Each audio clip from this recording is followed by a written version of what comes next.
हम अपनी पूरी जिंदगी एक ही डर में गुजार देते हैं और हमारे भीतर का यह शोर सब बेमानी है।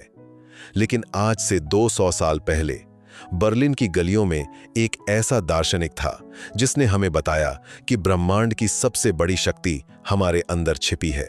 उसने कहा था कि आप जो बिखराव महसूस करते हैं वह विनाश नहीं बल्कि आपके निर्माण की प्रक्रिया है। वह दार्शनिक जिसने कार्ल मार्क्स को क्रांति की आग दी और आधुनिक मनुष्य को उसकी खोई हुई आत्मा। आज की यात्रा उस इंसान के बारे में है जिसने दावा किया कि वह उस परम सत्ता के विचार को पढ़ सकता है। चलिए हेगेल के उस विराट ब्रह्मांड में उतरते हैं जहां तर्क ही ईश्वर है। हेगेल को समझना वास्तव में खुद को समझना है, क्योंकि हेगेल के बिना न तो मार्क्स का संघर्ष समझ आता है, न आधुनिक लोकतंत्र की नींव और न ही हमारे वजूद का यह गहरा अकेलापन।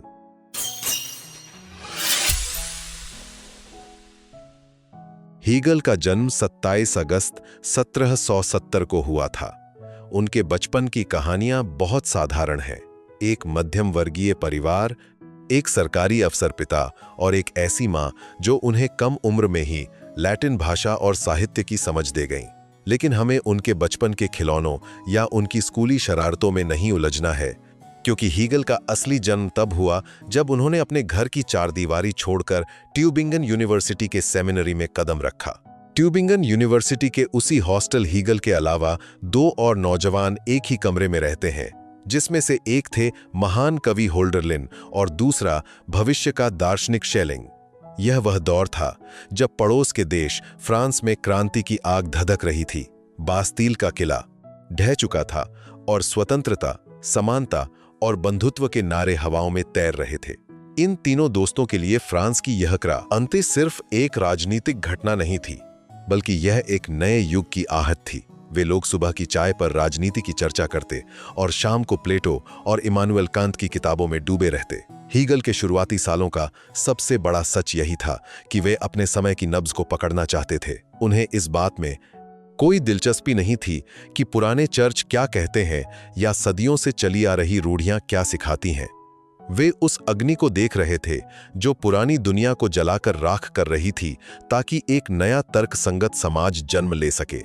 1793 के आसपास का वह दृश्य बड़ा ही रोमांचक है, जब इन युवा विचारकों ने आज़ादी का एक प्रतीक ट्री ऑफ लिबर्टी लगाया था। हीगल उस समय कोई बहुत तेज तर्रार छात्र नहीं माने जाते थे। उनके सर्टिफिकेट पर लिखा था कि वे धर्मशास्त्र में तो अच्छे हैं, लेकिन दर्शन शास्त्र में उनकी पकड़ औसत है। यह कितनी अजीब बात है कि जिस व्यक्ति को यूनिवर्सिटी ने फिलॉसफी में साधारण कहा, उसने आगे चलकर पूरी दुनिया के दर्शन को अपनी उंगलियों पर नचाया। लेकिन यही हीगल की खासियत थी। वे डार्विन की तरह धीमे थे। वे जानकारी को इकट्ठा करते थे, उसे पचाते थे और फिर एक ऐसा निष्कर्ष निकालते थे जो सबको चौंका देता था। वे हीडेगर की तरह गहरा गोता लगाने वाले थे, जो शब्दों के पीछे छिपे अस्तित्व को तलाशते थे। हीगल जब यूनिवर्सिटी से निकले तो उनके पास न तो कोई बड़ी नौकरी थी और न ही कोई संपत्ति। वे कुछ सालों तक ट्यूटर के तौर पर काम करते रहे। बर्न और फ्रैंकफर्ट के शहरों में उन्होंने बच्चों को पढ़ाया, लेकिन उनका असली काम रातों को जागकर होता था। वे यह देख रहे थे कि इंसान का मन कैसे काम करता है। वे यह देख रहे थे कि धर्म और समाज के बीच जो टकराव है, उसे सुलझाया कैसे जाए। हीगल के शुरुआती लेखों में एक तड़प दिखती है, एक ऐसी एकता को खोजने की तड़प जो टुकड़ों में बांटी हुई दुनिया को जोड़ सके। उस समय का जर्मनी छोटे छोटे रियासतों में बांटा हुआ था। कोई एक राष्ट्र नहीं था, कोई एक पहचान नहीं थी। हीगल को यह बात कचोटती थी। वे मानते थे कि जब तक इंसान अपने समाज और अपने इतिहास से नहीं जुड़ता, वह अधूरा है।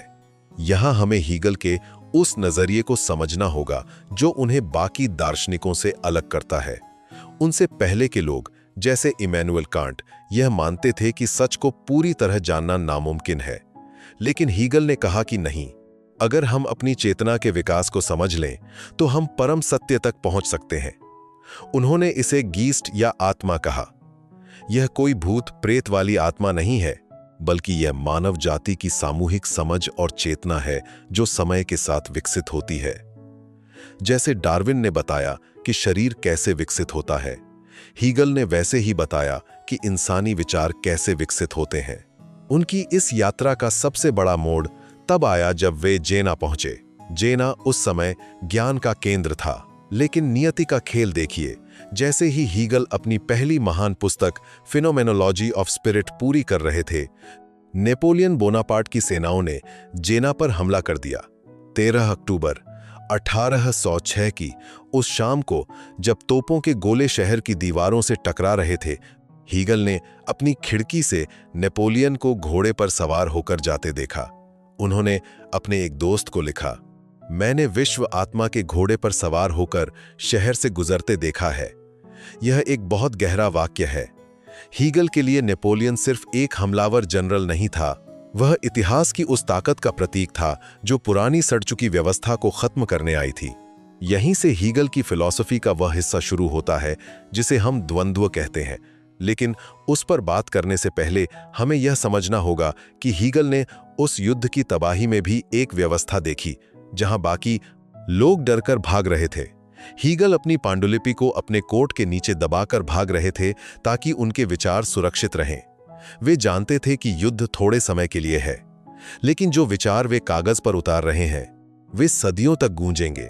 उनकी वह किताब जो 1807 में प्रकाशित हुई, दार्शनिक जगत में एक धमाके की तरह थी। उसने बताया कि मानव चेतना एक लंबी यात्रा पर निकली है। यह यात्रा गुलामी से आजादी की ओर है, अज्ञानता से ज्ञान की ओर है। भारतीय दर्शकों के लिए इसे समझना और भी आसान है। जैसे हमारे यहाँ कर्म और काल चक्र की बात होती है, हीगल भी उसी तरह इतिहास को एक चक्र नहीं बल्कि एक सीढ़ी की तरह देखते थे। एक ऐसी सीढ़ी जहां हर अगला कदम पिछले कदम से बेहतर और ऊंचा होता है।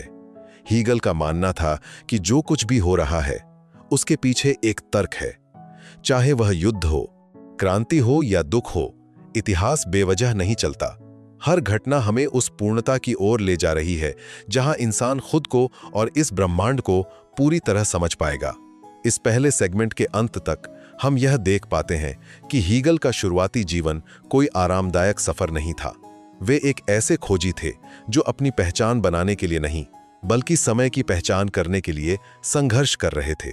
उन्होंने अपनी युवावस्था की दोस्ती, अपनी आर्थिक तंगी और युद्ध के खौफ को अपने दर्शन का हिस्सा बना लिया। उन्होंने दुनिया को यह सिखाया कि दार्शनिक वह नहीं है जो पहाड़ों की गुफा में बैठकर सोचता है, बल्कि वह है जो बाजार की भीड़ में, युद्ध के मैदान में और समाज की उथल पुथल में ईश्वर या सत्य की पदचाप सुनता है।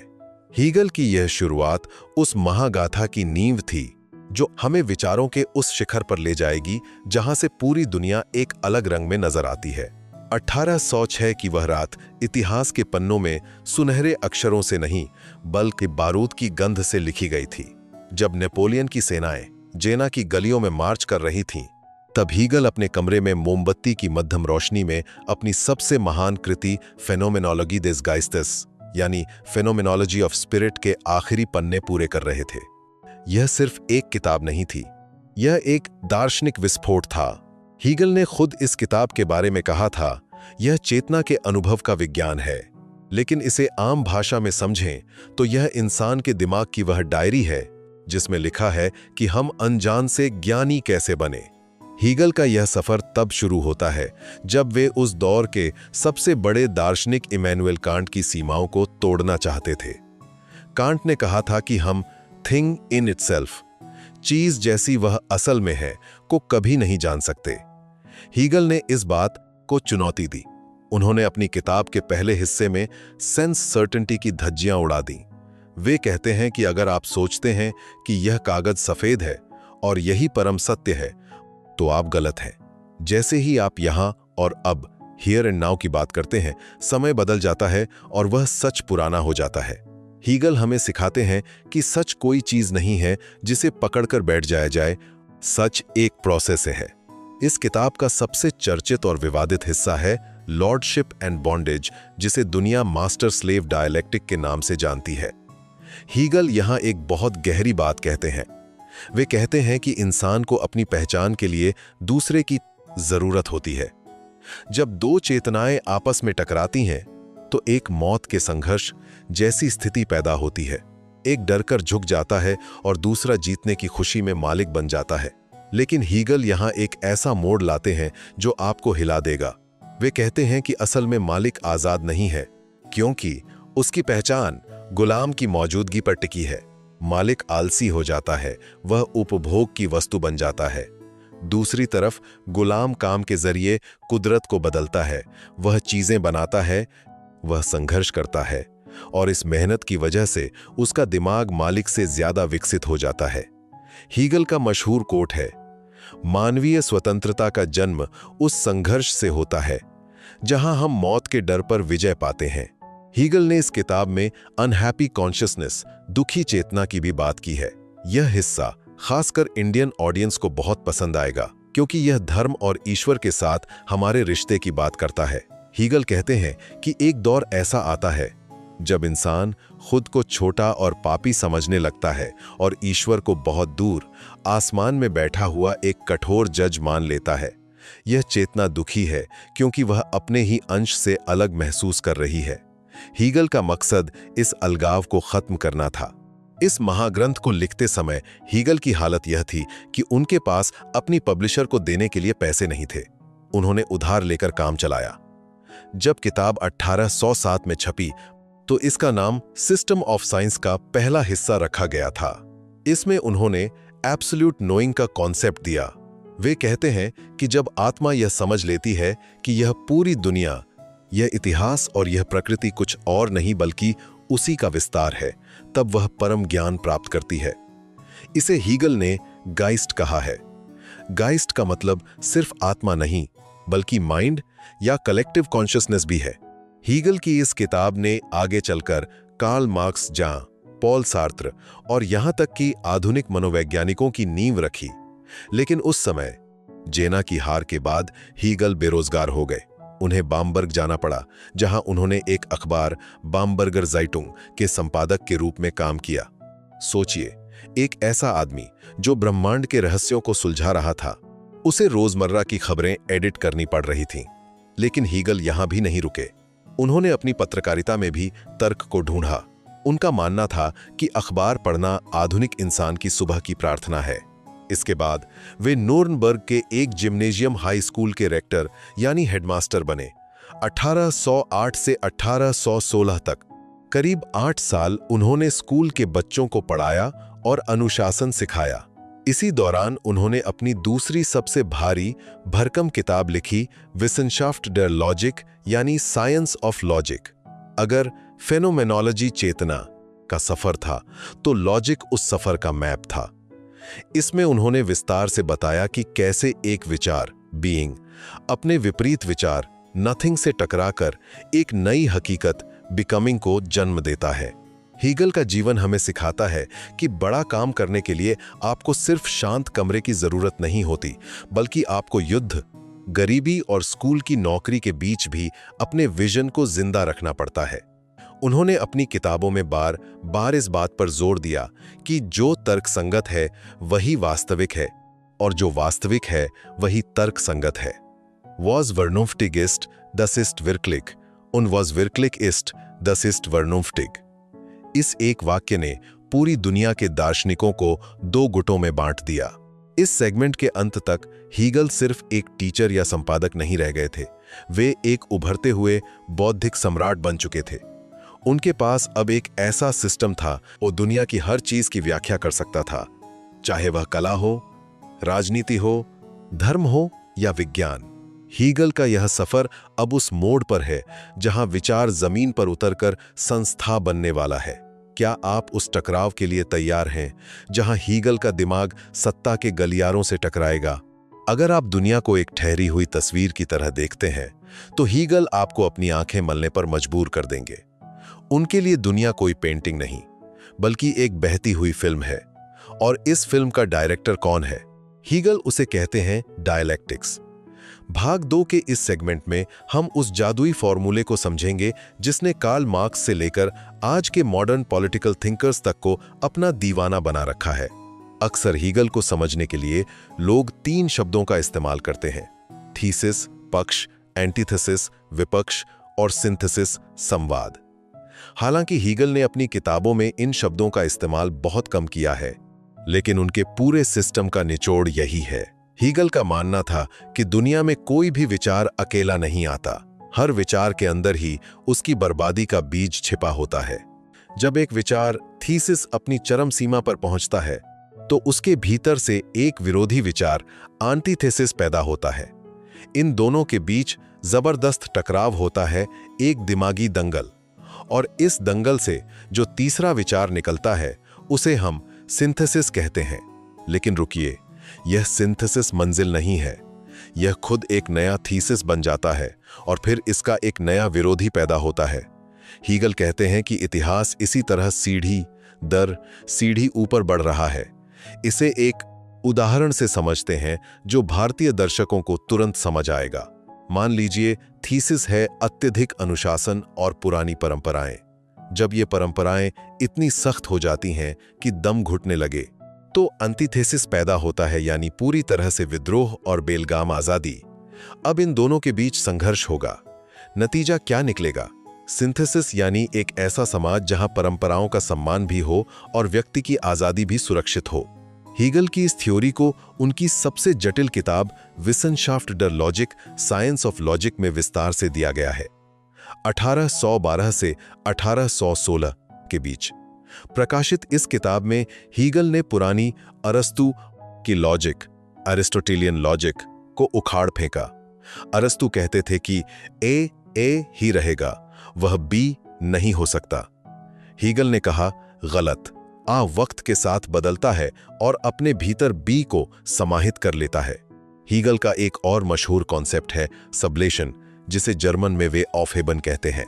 इस एक शब्द के 3 मतलब हैं: किसी चीज को खत्म करना, उसे बचाकर रखना और उसे ऊंचे स्तर पर ले जाना।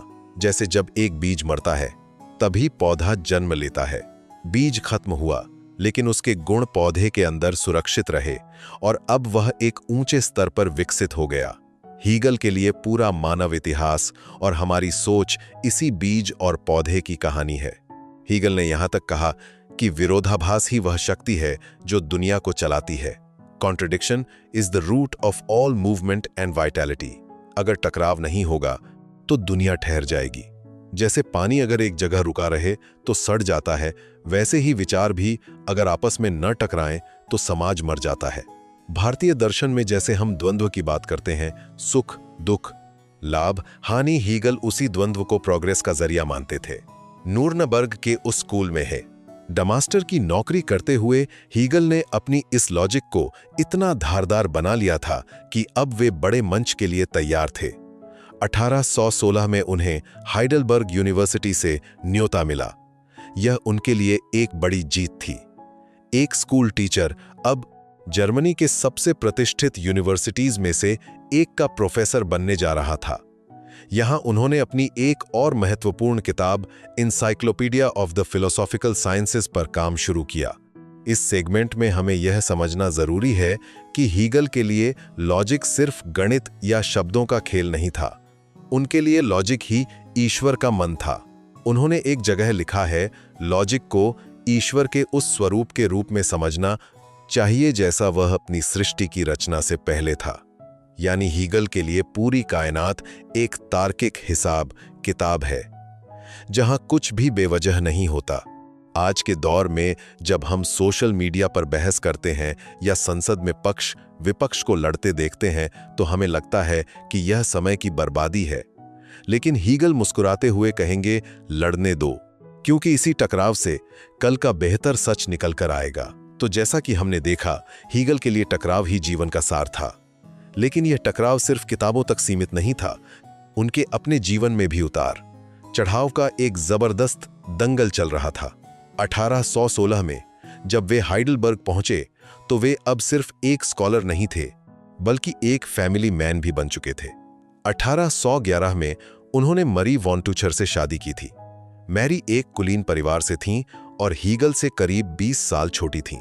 लोग हैरान थे कि इतना गंभीर और बोरिंग लगने वाला दार्शनिक एक जवान और चुलबुली लड़की के साथ तालमेल कैसे बिठाएगा।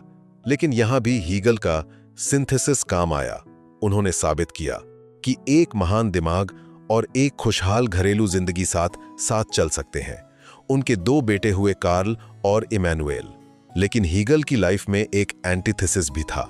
शादी से पहले जब वे जेना में थे, उनका एक अवैध बेटा, इललेजिटिमेट सन हुआ था, जिसका नाम लुडविग था। उस दौर के समाज में यह एक बहुत बड़ी बदनामी की बात थी। हीगल ने अपनी जिम्मेदारी से मुंह नहीं मोड़ा। उन्होंने लुडविग को अपने साथ रखा और उसे पाल पोसकर बड़ा किया। यह हीगल के उस लॉजिक का जीता जागता उदाहरण था कि इंसान की गलतियां और उसके पास्ट के विरोधाभास ही उसे एक पूर्ण व्यक्तित्व बनाते हैं। हाइडलबर्ग में हीगल का रुतबा इतना बढ़ गया कि उनकी क्लास खचाखच भरी रहने लगी। स्टूडेंट्स दूर दूर से उन्हें सुनने आते थे। इसी दौरान उन्होंने अपनी सबसे महत्वपूर्ण किताबों में से एक encyclopedia of the philosophical sciences को अंतिम रूप दिया। यह किताब नहीं, बल्कि ज्ञान का एक पूरा ब्रह्मांड थी। इसमें उन्होंने लॉजिक, नेचर और माइंड तीनों को एक सूत्र में पिरो दिया। वे कहते थे कि दर्शन का काम फालतू की बातें करना नहीं है, बल्कि उस समय को शब्दों में ढालना है जिसमें हम जी रहे हैं। उनका मशहूर कोट है, दर्शन अपने समय का विचार है। फिलॉसफी इस्ट इहर ज़ाइत इन गेडांकेन अरफास्ट। हीगल की इस बढ़ती शोहरत ने बर्लिन के गलियारों में खलबली मचा दी। प्रशिया के शिक्षा मंत्री आल्टनस्टाइन ने उन्हें बर्लिन यूनिवर्सिटी आने का न्योता दिया। यह उस समय की सबसे बड़ी बात थी। बर्लिन उस वक्त जर्मनी की धड़कन था, सत्ता का केंद्र था। 1818 में जब हीगल ने बर्लिन की गद्दी संभाली, तो वे जर्मनी के अनौपचारिक राष्ट्रीय दार्शनिक बन गए। बर्लिन में हीगल का लेक्चर्स देने का स्टाइल बड़ा अजीब था। वे कोई बहुत अच्छे वक्ता नहीं थे। वे रुक रुक कर बोलते थे, बार बार अपनी नोट्स पलटते थे और कभी कभी तो अपनी ही बात में खो जाते थे। लेकिन जब वे बोलते थे तो ऐसा लगता था जैसे साक्षात विचार खुद को प्रकट कर रहा हो।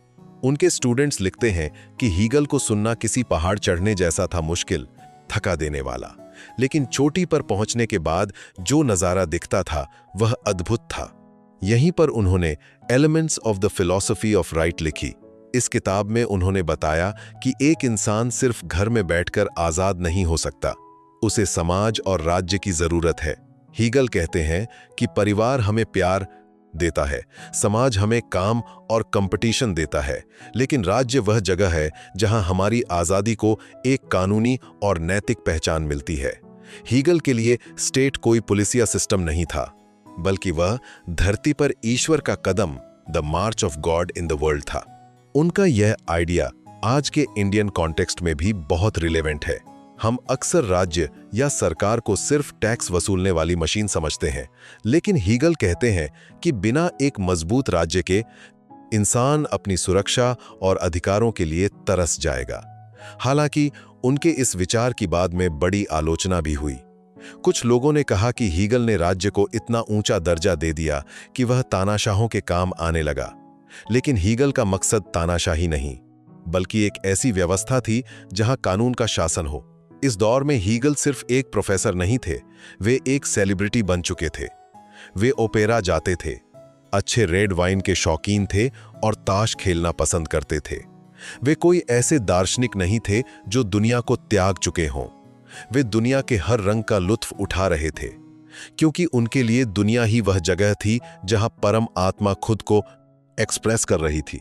लेकिन कामयाबी के इस शिखर पर भी हीगल के विरोधियों की कमी नहीं थी। ऑर्थर शोपेनहावर जैसे दार्शनिक उनसे नफरत करते थे। शोपेनहावर ने जानबूझकर अपने लेक्चर्स उसी समय रखे जिस समय हीगल के होते थे, ताकि वे हीगल के स्टूडेंट्स को अपनी ओर खींच सकें। लेकिन नतीजा क्या हुआ? हीगल की क्लास में सैकड़ों छात्र होते थे और शोपेनहावर की क्लास खाली रहती थी। यह हीगल की उस बौद्धिक ताकत का सबूत था जिसे कोई चुनौती नहीं दे पा रहा था। हमने देखा कि हीगल बर्लिन में एक सेलिब्रिटी बन चुके थे, लेकिन उनकी इस शोहरत के पीछे एक बहुत ही गहरा और कभी कभी डरावना लगने वाला विचार था। वह विचार था द स्टेट, यानी राज्य। हीगल के लिए राज्य सिर्फ पुलिस, कचहरी या टैक्स भरने की जगह नहीं थी। उन्होंने अपनी 1820 की किताब elements of the philosophy of right में एक ऐसी बात कही जो आज भी राजनीति विज्ञान के छात्रों को रात भर जगाए रखती है। हीगल ने कहा, राज्य धरती पर, ईश्वर का कदम है। अब इस बात को सुनकर आज का कोई भी इंसान डर सकता है। क्या हीगल तानाशाही की तरफ इशारा कर रहे थे? बिल्कुल नहीं। इसे इंडियन कॉन्टेक्स्ट में समझिए। जैसे हम कहते हैं कि धर्म समाज को जोड़कर रखता है, हीगल के लिए राज्य वही धर्म था। उनके हिसाब से सच्ची आज़ादी वह नहीं है कि आप जो चाहें वो करें, जैसे जंगल में जानवर करते हैं। हीगल इसे आर्बिट्ररी विल यानी मनमर्जी कहते थे। असली आज़ादी तब आती है जब आप ऐसे कानूनों को मानते हैं जो तर्कसंगत हों। जब आप रेड लाइट पर रुकते हैं तो आप अपनी आज़ादी नहीं खो रहे होते, बल्कि आप एक सभ्य समाज का हिस्सा बनकर अपनी और दूसरों की आज़ादी को सुरक्षित कर रहे होते हैं। यही हीगल का सिंथेसिस था। हीगल ने समाज को 3 लेवल पर बांटा था। पहला है द फैमिली परिवार। परिवार में हम प्यार और बलिदान सीखते हैं। वहां हम होते हैं, मैं नहीं। लेकिन जैसे ही बच्चा बड़ा होकर घर से बाहर निकलता है, वह दूसरे लेवल पर पहुंचता है जिसे हीगल सिविल सोसाइटी कहते हैं।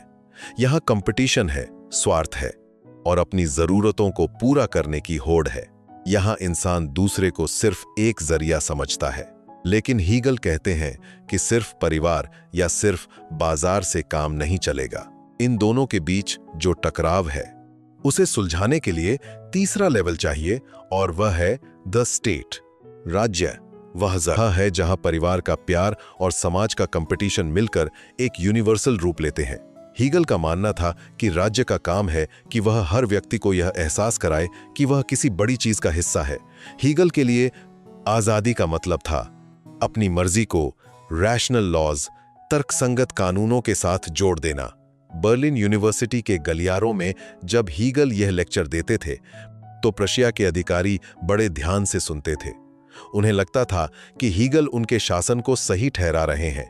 लेकिन हीगल किसी एक राजा के गुलाम नहीं थे। वे तो रीजन यानी तर्क के गुलाम थे। उन्होंने साफ कहा था कि अगर कोई राज्य तर्कसंगत नहीं है, अगर वह अपने नागरिकों को सोचने की आजादी नहीं देता, तो वह इतिहास की दौड़ में पीछे छूट जाएगा और द्वंद्ववाद उसे खत्म कर देगा। हीगल की नजर में राज्य एक ऑर्गेनिक चीज थी, जैसे हमारा शरीर। शरीर का हर अंग महत्वपूर्ण है, लेकिन वह तभी काम करता है जब वह पूरे शरीर से जुड़ा हो। हाथ अगर शरीर से कट जाए तो वह हाथ नहीं रहता, बस मांस का टुकड़ा बन जाता है। वैसे ही हीगल के अनुसार एक व्यक्ति समाज और राज्य से कटकर अपनी पहचान खो देता है। इस दौर में हीगल ने कॉन्स्टिट्यूशनल मोनार्की यानी संवैधानिक राजतंत्र की वकालत की। वे चाहते थे कि एक राजा तो हो, लेकिन वह कानून और संविधान के दायरे में रहकर काम करे। वे इंग्लैंड के सिस्टम से बहुत प्रभावित थे, लेकिन उन्हें डर था कि कहीं अंधा लोकतंत्र भीड़तंत्र में न बदल जाए। उनका मानना था कि कानून बनाने का काम उन लोगों का होना चाहिए जो शिक्षित हों और समाज के व्यापक हितों को समझते हों। भारतीय दर्शकों के लिए यह समझना जरूरी है कि हीगल उस समय के लिबरलिज्म यानी उदारवाद के भी खिलाफ थे, जो सिर्फ व्यक्ति की बात करता था। हीगल कहते थे कि अगर हर कोई सिर्फ अपना भला सोचेगा तो समाज बिखर जाएगा। हम एक ऐसी कलेक्टिव आइडेंटिटी यानी सामूहिक पहचान चाहिए जो हमें आपस में जोड़े। आज जब हम देशभक्ति की बात करते हैं तो कहीं ना कहीं हम हीगल के ही विचारों को दोहरा रहे होते हैं। तो चलिए बर्लिन के उन गलियारों में वापस चलते हैं जहां हीगल का रुतबा किसी बादशाह से कम नहीं था। 1818 से लेकर 1831 तक का समय हीगल के जीवन का गोल्डन एरा था। इस दौर में वे केवल एक प्रोफेसर नहीं थे, बल्कि वे एक ऐसी इंस्टीट्यूशन बन चुके थे जिसका असर जर्मनी की सीमाओं को पार कर चुका था। उनके लेक्चर्स में बैठने के लिए स्टूडेंट्स घंटों पहले लाइन लगाते थे। बर्लिन की कड़कड़ाती ठंड में भी हॉल खचाखच भरा रहता था। हीगल जब अपनी कुर्सी पर बैठते और अपनी मेज पर रखे पुराने कागजों के पुलिंदों को उलटते पलटते तो पूरा हॉल एकदम खामोश हो जाता। हीगल का बर्लिन वाला दौर उनकी सोशल फिलॉसफी का सबसे प्रैक्टिकल हिस्सा था। वे अक्सर अपने लेक्चर्स में कहते थे कि इंसान का विकास केवल किताबों से नहीं होता, बल्कि वह समाज की संस्थाओं में रहकर होता है। उन्होंने इस बात पर जोर दिया कि एक सभ्य समाज में हर इंसान की अपनी ज़रूरतें होती हैं और उन ज़रूरतों को पूरा करने के लिए वह दूसरों पर निर्भर होता है। इसे उन्होंने सिस्टम ऑफ नीड्स कहा। उनका मानना था कि जब हम बाजार में सामान खरीदते हैं या कोई सर्विस लेते हैं तो हम अनजाने में ही एक दूसरे से जुड़ जाते हैं। यही वह तर्क है जो समाज को बांधकर रखता है। इसी दौरान हीगल ने कॉरपोरेशंस यानी पेशेवर संगठनों के महत्व पर बात की। उनका मानना था कि हर इंसान को किसी न किसी ग्रुप या कम्युनिटी का हिस्सा होना चाहिए। आज के दौर में जिसे हम प्रोफेशनल गिल्ड्स या यूनियंस कहते हैं, हीगल उन्हें इंसान की पहचान के लिए बहुत जरूरी मानते थे। वे कहते थे कि अगर इंसान अकेला रहेगा तो वह समाज के महासागर में खो जाएगा। उसे एक ऐसी जगह चाहिए जहां वह अपनों के बीच महसूस करे। यह विचार भारतीय समाज के समुदाय वाले कॉन्सेप्ट से काफी मिलता जुलता है, जहां व्यक्ति की पहचान उसके परिवार और समाज से जुड़ी होती है। हीगल की निजी जिंदगी भी अब काफी व्यवस्थित थी। वे बर्लिन के एक आलीशान घर में रहते थे। उनकी शामें अक्सर शहर के बड़े कलाकारों, कवियों और राजनीतिज्ञों के साथ बीतती थीं। वे ताश खेलने के बहुत शौकीन थे और कभी कभी तो खेल में इतने डूब जाते थे कि अपनी हार जीत पर दार्शनिक बहस शुरू कर देते थे। उनकी पत्नी मैरी वॉन टक्कर ने उनके घर को बर्लिन के बौद्धिक समाज का केंद्र बना दिया था। हीगल का मानना था कि घर वह पवित्र जगह है जहां इंसान अपनी स्वार्थ भरी दुनिया से बाहर निकलकर निस्वार्थ प्रेम करना सीखता है। लेकिन इस कामयाबी के पीछे एक गहरी जिम्मेदारी भी थी। हीगल जानते थे कि उनके विचार अब सिर्फ थ्योरी नहीं रहे, वे प्रशियाई राज्य की पॉलिसीज पर असर डाल रहे थे। उनके आलोचक उन्हें सरकारी दार्शनिक कहने लगे थे, लेकिन हीगल का जवाब बहुत साफ था। वे कहते थे कि अगर कोई सरकार तर्कसंगत तरीके से चल रही है तो उसका समर्थन करना दार्शनिक का धर्म है। 1820 के आसपास जब जर्मनी में छात्र आंदोलन और सेंसरशिप बढ़ी, तब हीगल को एक बहुत मुश्किल संतुलन बनाना पड़ा। वे एक तरफ व्यक्तिगत आजादी के पक्षधर थे तो दूसरी तरफ वे अराजकता से डरते थे। वे मानते थे कि बिना व्यवस्था के आजादी बिना लगाम के घोड़े की तरह है जो खुद को और दूसरों को नुकसान पहुंचा सकती है। यहीं पर उन्होंने अपनी मशहूर lectures on the philosophy of religion और लेक्चर्स ऑन एस्थेटिक्स, कला का दर्शन तैयार किए। कला पर उनके विचार बहुत ही दिलचस्प थे। हीगल ने कहा कि कला, धर्म और दर्शन ये तीनों ही सत्य को समझने के तरीके हैं। कला इंद्रियों के जरिए सत्य को दिखाती है, धर्म भावनाओं के जरिए और दर्शन तर्क के जरिए। उन्होंने यहां तक कह दिया कि कला का भविष्य अब पीछे छूट गया है, क्योंकि अब हम तर्क के उस युग में पहुंच गए हैं जहां हमें सत्य को समझने के लिए केवल सुंदर मूर्तियों या पेंटिंग्स की जरूरत नहीं, बल्कि गहरे विचारों की जरूरत है। हीगल के बर्लिन वाले सालों की सबसे बड़ी उपलब्धि यह थी कि उन्होंने फिलॉसफी को यूनिवर्सिटी के कमरों से निकालकर समाज की हर संस्था, चाहे वह जेल हो, चर्च हो या स्कूल तक पहुंचा दिया। वे हर चीज के पीछे एक तर्क ढूंढते थे। वे कहते थे कि इतिहास में कुछ भी इत्तेफाक नहीं है। अगर कोई कानून बना है तो उसके पीछे सदियों का संघर्ष है। अगर कोई परंपरा चली आ रही है तो उसमें कोई ना कोई बुद्धिमानी छिपी है। 1830 में हीगल को बर्लिन यूनिवर्सिटी का रेक्टर यानी कुलपति चुना गया। यह उनके करियर का सबसे ऊंचा पद था। वे अब केवल एक प्रोफेसर नहीं थे, बल्कि पूरे प्रशियाई शिक्षा तंत्र के सर्वेसर्वा थे। लेकिन इसी ऊंचाई पर पहुंचने के बाद हीगल ने महसूस किया कि दुनिया फिर से बदल रही है। 1830 की फ्रांसीसी क्रांति की लहरें बर्लिन तक पहुंच रही थीं। हीगल को डर था कि जिस व्यवस्था को उन्होंने इतनी मेहनत से तर्कसंगत साबित किया था, कहीं वह भीड़ के गुस्से में बह न जाए। उन्होंने अपने आखिरी लेक्चर्स में बार बार चेतावनी दी कि इतिहास से हम यही सीखते हैं कि हमने इतिहास से कुछ नहीं सीखा। हीगल का यह दौर उस इंसान की कहानी है जिसने अपने दिमाग के जोर पर पूरी दुनिया को एक सिस्टम में बांधने की कोशिश की। उन्होंने दिखाया कि कैसे एक आइडिया जब जमीन पर उतरता है तो वह कानून बनता है, वह परिवार बनता है और अंत में वह राज्य बनता है। यह उस दार्शनिक की जीत थी जिसने कभी जेना की गलियों में अपनी पांडुलिपि लेकर भागते हुए नेपोलियन को देखा था। अब वह खुद विचारों का नेपोलियन बन चुका था जिसने पूरे यूरोप की सोच को फतह कर लिया था। हीगल का मानना था कि इतिहास कोई रैंडम घटनाओं का ढेर नहीं है, बल्कि यह एक सोची समझी योजना है। अब हम उस हिस्से में पहुंच चुके हैं जहां हीगल समय के पहिए को घूमते हुए देखते हैं और उसे नाम देते हैं फिलॉसफी ऑफ हिस्ट्री। उनके लिए इतिहास महज राजाओं की जीत या हार की कहानी नहीं थी, बल्कि यह आजादी की चेतना का विकास था। हीगल का एक बहुत मशहूर जुमला है, विश्व का इतिहास और कुछ नहीं बल्कि स्वतंत्रता की चेतना की प्रगति है। हीगल ने पूरी दुनिया के इतिहास को 3 बड़े हिस्सों में बांटा। वे कहते हैं कि प्राचीन पूर्व ओरिएंट यानी चीन और भारत के दौर में सिर्फ एक आदमी आजाद था और वह था तानाशाह या राजा, बाकी सब गुलाम थे। फिर आया ग्रीक और रोमन दौर, जहां कुछ लोग आजाद हुए, यानी वे लोग जो नागरिक थे, लेकिन गुलामी की प्रथा फिर भी मौजूद थी।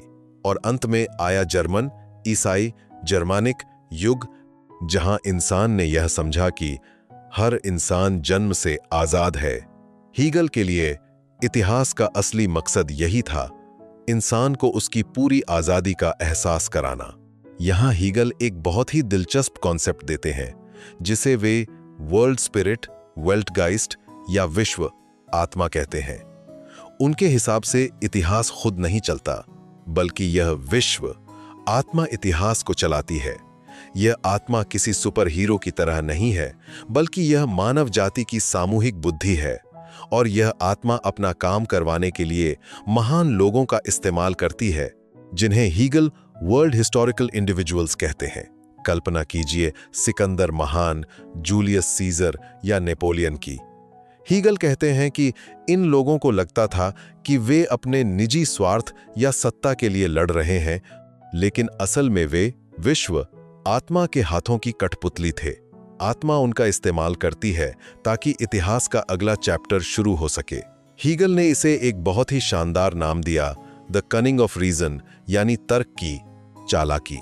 तर्क अपना काम निकलवा लेता है, और जब उन महान नायकों का काम खत्म हो जाता है तो इतिहास उन्हें खाली खोल की तरह फेंक देता है। जैसे नेपोलियन ने यूरोप में कानून फैलाया, लेकिन जब उसका काम पूरा हुआ तो वह सेंट हेलेना के टापू पर गुमनामी में मर गया। 1822 से 1831 के बीच दिए गए अपने लेक्चर्स में हीगल ने भारत और चीन के बारे में भी काफी कुछ कहा। हालांकि उनकी जानकारी उस समय की सीमित किताबों पर आधारित थी, लेकिन उनका तर्क गहरा था। उन्होंने कहा कि भारत जैसे देशों में इतिहास ठहरा हुआ सा लगता है, क्योंकि यहाँ की व्यवस्थाएं बहुत पुरानी और स्थिर हैं। हीगल चाहते थे कि समाज डायनामिक हो, जहां लगातार बदलाव और टकराव हो, क्योंकि उनके हिसाब से बिना टकराव के प्रगति मुमकिन नहीं है। हीगल का यह नजरिया हमें एक बड़ी पिक्चर देखने में मदद करता है। जब हम आज की दुनिया में कोई बड़ा संकट या युद्ध देखते हैं, तो हीगल की फिलॉसफी कहती है कि घबराओ मत, यह तर्क की चालाकी है। शायद इस बुराई में से ही कल की कोई बड़ी भलाई या कोई नया कानून जन्म लेने वाला है। उनके लिए इतिहास की हर त्रासदी के पीछे एक लॉजिक छिपा होता है। इस दौर में बर्लिन यूनिवर्सिटी में उनके लेक्चर्स सुनने वालों में से कुछ ऐसे युवा भी थे जो आगे चलकर पूरी दुनिया की अर्थव्यवस्था हिलाने वाले थे। हीगल ने उन्हें सिखाया कि समाज को बदलने के लिए पहले इतिहास की चाल को समझना जरूरी है। वे कहते थे कि इतिहास का अंत तब होगा जब इंसान एक ऐसे राज्य में रहेगा जहां कानून और व्यक्तिगत आजादी के बीच का द्वंद्व पूरी तरह खत्म हो जाएगा। हीगल के इतिहास दर्शन का सबसे बड़ा कंट्रीब्यूशन यह था कि उन्होंने हमें यह सोचना सिखाया कि हम अतीत से कटे हुए नहीं हैं। हम जो आज हैं वह उन लाखों छोटे बड़े संघर्षों का परिणाम है जो हमसे पहले हुए हैं। हम सब इतिहास की उस महान नदी की लहरें हैं जो पूर्ण स्वतंत्रता के सागर की तरफ बढ़ रही है। अक्सर लोग सोचते हैं कि फिलॉसफी और धर्म एक दूसरे के दुश्मन हैं, लेकिन हीगल के लिए यह एक बहुत बड़ी गलतफहमी थी। उन्होंने अपने बर्लिन के लेक्चर्स में साफ कहा था कि ईश्वर के बिना कोई फिलॉसफी नहीं हो सकती, और फिलॉसफी के बिना ईश्वर को पूरी तरह समझा नहीं जा सकता। लेकिन यहाँ एक बहुत बड़ा पेंच है। हीगल का ईश्वर वैसा नहीं था जैसा हम आमतौर पर मंदिरों या चर्चों में देखते हैं। उनके लिए ईश्वर कोई आसमान में बैठा व्यक्ति नहीं था जो ऊपर से दुनिया को कंट्रोल कर रहा हो। हीगल के लिए ईश्वर ही वह एब्सोल्यूट रीजन, परम तर्क था जो खुद को इतिहास और इंसानी सोच के जरिए प्रकट कर रहा था। हीगल ने धर्म को मानव चेतना के विकास का एक बहुत महत्वपूर्ण पड़ाव माना। उन्होंने इसे रिप्रेजेंटेशन यानी चित्रण का नाम दिया। वे कहते थे कि धर्म उसी परम सत्य को कहानियों और प्रतीकों के जरिए समझाता है जिसे फिलॉसफी शुद्ध विचारों के जरिए समझाती है। उदाहरण के लिए, जब धर्म कहता है कि ईश्वर ने इंसान को बनाया, तो हीगल की फिलॉसफी उसे ऐसे देखती है कि परम चेतना ने खुद को पदार्थ में बदला ताकि वह खुद को पहचान सके। हीगल ने ईसाई धर्म के ट्रिनिटी यानी पिता, पुत्र और पवित्र आत्मा के कॉन्सेप्ट को अपनी डायलेक्टिक्स से जोड़ दिया। उनके लिए पिता वह शुद्ध विचार था, पुत्र वह विचार जब दुनिया में रूप लेकर आया, और पवित्र आत्मा वह सिंथेसिस थी जहां विचार और दुनिया एक हो गए। भारतीय दर्शकों के लिए यह अद्वैत के विचार जैसा लग सकता है, जहां आत्मा और परमात्मा के बीच का पर्दा हट जाता है। हीगल का मानना था कि धर्म का काम इंसान को यह एहसास कराना है कि वह इस ब्रह्मांड का एक हिस्सा है, कोई अलग टुकड़ा नहीं। लेकिन यहां हीगल ने एक ऐसी बात कही जिसने उस समय के कट्टरपंथियों को नाराज कर दिया। उन्होंने कहा कि फिलॉसफी धर्म से ऊपर है। क्यों?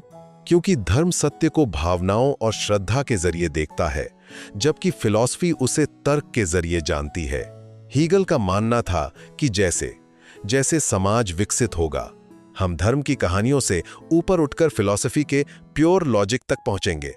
उनके लिए आधुनिक युग वह समय था जहां रीजन यानी बुद्धि ही सबसे बड़ी इबादत थी। इस दौर में हीगल पर नास्तिक होने के आरोप भी लगे और कट्टर ईसाई होने के भी। लेकिन हीगल इन दोनों से अलग थे।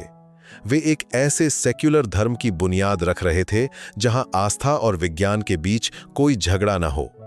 उन्होंने 1827 के अपने लेक्चर्स में समझाया कि धर्म और राज्य के बीच भी एक गहरा रिश्ता है। अगर किसी देश का धर्म पिछड़ा हुआ है, तो वहां का राज्य कभी भी आधुनिक या तर्कसंगत नहीं हो सकता। हीगल के लिए ईश्वर कोई रहस्य नहीं था जिसे सिर्फ मरकर जाना जा सके। वे कहते थे कि अगर आप इतिहास को ध्यान से देखें, अगर आप इंसानी कला और कानूनों को देखें, तो आप ईश्वर के दिमाग को काम करते हुए देख सकते हैं। उनके लिए हर वैज्ञानिक खोज और हर दार्शनिक विचार उस परम आत्मा की ही एक प्रार्थना थी। उन्होंने ईश्वर को पवित्र से हटाकर ऐतिहासिक बना दिया। 1831 के करीब आते आते हीगल का यह धार्मिक दर्शन उनके पूरे सिस्टम की छत बन चुका था।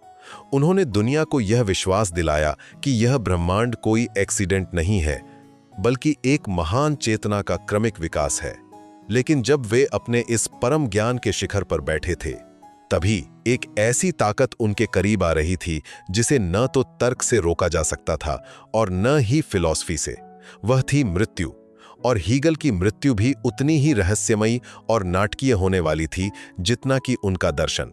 1831 की शुरुआत में हीगल अपने करियर और सम्मान के सबसे ऊंचे शिखर पर थे। बर्लिन यूनिवर्सिटी के रेक्टर के रूप में उनका दबदबा ऐसा था कि लोग उन्हें बर्लिन का दार्शनिक तानाशाह कहने लगे थे।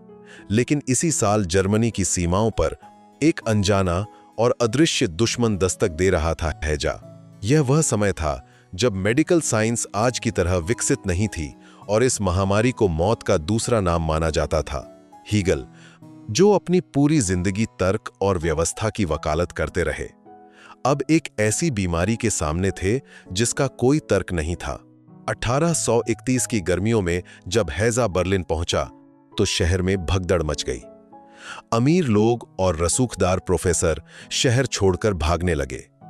हीगल ने भी शुरू में सावधानी बरती और अपनी पत्नी मैरी के साथ शहर के बाहरी इलाके क्रूजबर्ग में शरण ली। लेकिन एक दार्शनिक के लिए अपने काम से दूर रहना नामुमकिन था। जैसे ही अगस्त में नया सेमेस्टर शुरू हुआ, हीगल वापस बर्लिन लौट आए। न के लिए इतिहास और शिक्षा का पहिया रुकना नहीं चाहिए था। उस साल का उनका आखिरी लेक्चर फिलॉसफी ऑफ राइट पर था। चश्मदीद गवाह बताते हैं कि उस दिन हीगल के चेहरे पर एक अजीब सी थकान थी, लेकिन उनकी आवाज में वही पुरानी गहराई थी। उन्होंने अपने छात्रों से कहा था कि सत्य को जानना ही इंसान का असली मकसद है। किसी को अंदाजा नहीं था कि यह उनकी आखिरी सार्वजनिक उपस्थिति होगी। 13 नवंबर 18 131 की सुबह हीगल को अचानक पेट में तेज दर्द और उल्टी की शिकायत हुई। डॉक्टरों ने इसे हैजा बताया। हालांकि आज के कुछ इतिहासकार मानते हैं कि वह शायद पेट की कोई पुरानी बीमारी थी जो अचानक बिगड़ गई थी। हीगल की मृत्यु सिर्फ 24 घंटों के भीतर 14 नवंबर की शाम को हो गई। उनकी मौत ने पूरे यूरोप को सदमे में डाल दिया। उनकी आखिरी वसीयत के अनुसार उन्हें महान दार्शनिक फिख्टे की कब्र के बगल में दफनाया गया। हीगल की मृत्यु के बारे में एक बहुत ही मशहूर और शायद काल्पनिक कहानी है। कहा जाता है कि बिस्तर पर अपनी आखिरी सांसें लेते हुए उन्होंने कहा था, पूरी दुनिया में सिर्फ एक ही आदमी था जिसने मुझे समझा, और सच तो यह है कि वह भी मुझे नहीं समझ पाया। यह वाक्य हीगल की उस जटिलता को दर्शाता है जिसे सुलझाने में आज भी दुनिया लगी हुई है। हीगल के अंतिम वर्ष केवल बीमारी के साये में नहीं बीते, बल्कि वे अपने सिस्टम को और भी मजबूत करने में जुटे थे। वे फेनोमेनोलॉजी ऑफ स्पिरिट के दूसरे संस्करण पर काम कर रहे थे। वे चाहते थे कि उनकी मौत के बाद उनकी सोच में कोई एंटीथीसिस न रह जाए। लेकिन नियति का खेल देखिए, जैसे ही उनकी आंखें बंद हुईं, उनके चाहने वालों और छात्रों के बीच ही एक बहुत बड़ा वैचारिक युद्ध शुरू हो गया। उनकी मृत्यु के बाद बर्लिन की गलियों में सन्नाटा तो छा गया, लेकिन उनके विचारों की गूंज और भी तेज हो गई। जिस द्वंद्ववाद की उन्होंने बात की थी, वह अब उनके अपने अनुयायियों के बीच दिखने लगा। हीगल ने एक बार लिखा था, इतिहास की महान घटनाएं हमेशा दो बार घटती हैं। उनकी अपनी जिंदगी का अंत भी एक युग का अंत था, जिसने एक नए और कहीं ज्यादा उग्र युग की शुरुआत की। हीगल के दफन होने के कुछ ही समय बाद उनके अनुयायियों के बीच एक वैचारिक युद्ध छिड़ गया। हीगल ने जो द्वंद्ववाद सिखाया था, वह उन्हीं के शिष्यों पर लागू होने लगा। उनके अनुयायी दो गुटों में बांट गए, ओल्ड हीगेलियंस और यंग हीगेलियंस। ओल्ड हीगेलियंस वे थे जो मानते थे कि हीगल ने जो कह दिया वही अंतिम सच है। वे राज्य और धर्म के रक्षक बन गए। लेकिन यंग हीगेलियंस वे थे जो हीगल के तर्क का इस्तेमाल करके पुरानी सड़ी गली व्यवस्थाओं को उखाड़ फेंकना चाहते थे। इसी यंग हीगेलियंस के गुट से एक ऐसा नाम निकला जिसने पूरी दुनिया का भूगोल बदल दिया, कार्ल मार्क्स। मार्क्स ने हीगल को बहुत बारीकी से पढ़ा था। उन्होंने एक बहुत ही मशहूर बात कही थी, हीगल का दर्शन सिर के बल खड़ा था, मैंने उसे सीधा करके पैरों के बल खड़ा कर दिया। मार्क्स ने हीगल के विचारों के द्वंद्व को मटीरियलिज्म यानी भौतिकवाद में बदल दिया। जहां हीगल कहते थे कि विचार दुनिया बदलते हैं, मार्क्स ने कहा कि पैसे और संसाधन यानी इकोनॉमी दुनिया बदलती है। लेकिन याद रहे, बिना हीगल की उस डायलेक्टिक्स की सीढ़ी के मार्क्स कभी अपने निष्कर्ष तक नहीं पहुंच पाते। सिर्फ मार्क्स ही नहीं, हीगल का असर 20वीं सदी के लगभग हर बड़े विचारक पर पड़ा। अस्तित्ववाद के पितामह ज़ियां, पॉल सार्त्र हों या आधुनिक नारीवाद की प्रणेता सिमोन द बोवार, सबने हीगल के उस मालिक और गुलाम वाले सिद्धांत से प्रेरणा ली। यहां तक कि आज हम जो ह्यूमन राइट्स या ग्लोबल डेमोक्रेसीज की बातें करते हैं, उनके पीछे भी हीगल की वही सोच है कि इतिहास का अंतिम लक्ष्य आज़ादी है। भारतीय परिप्रेक्ष्य में देखें तो हीगल की प्रासंगिकता और भी बढ़ जाती है। भारत एक ऐसा देश है जो विरोधाभासों से भरा है। यहां पुरानी परंपराएं भी हैं और आधुनिक तकनीक भी। हीगल का सिंथेसिस हमें सिखाता है कि इन विरोधाभासों से डरने की जरूरत नहीं है। यह टकराव ही हमें एक बेहतर राष्ट्र बनाएगा। जब हम अपने संविधान की बात करते हैं तो हम उसी तर्क संगत राज्य, रैशनल स्टेट की बात कर रहे होते हैं जिसका सपना हीगल ने बर्लिन में देखा था।